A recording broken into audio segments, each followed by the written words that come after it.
following the ancient horses down their journey through the Silk Road by Shiloh. Horses were and still are one of the most important creatures to travel the Silk Road. The red line shown in this map pictures the Two-Horse Road. The Two-Horse Road was a cobblestone trail of commerce and trade between Tibet and China.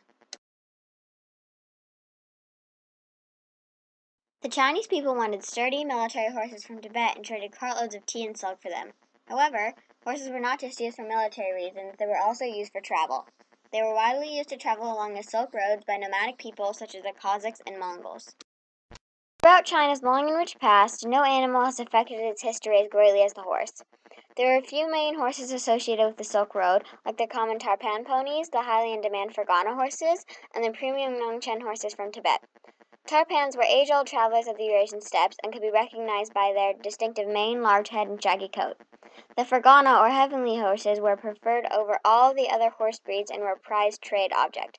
The Nongchen horses were pony-sized like the Tarpans, but were bred to be inexhaustible and sure-footed on snowy passages.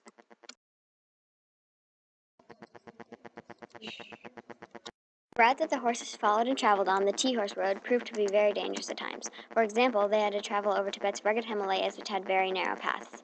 They also had to scale long stretches of barren, wind-swept plains, not to mention the harsh weather and river crossings over deep, turbulent waters. Many lives, both animal and human, were lost during Overall, horse trading started in the 11th century. Wandering nomads domesticated horses as early as 4000 BCE.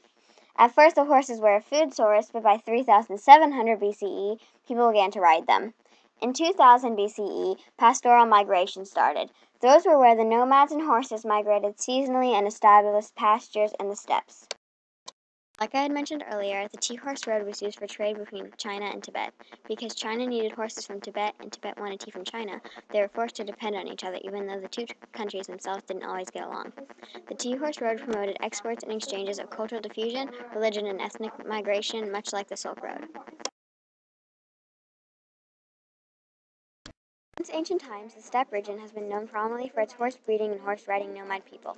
Trading goods and exchanging information was done on horseback in the steppes, and the steppe route served as some sort of a highway connecting people and their ideas.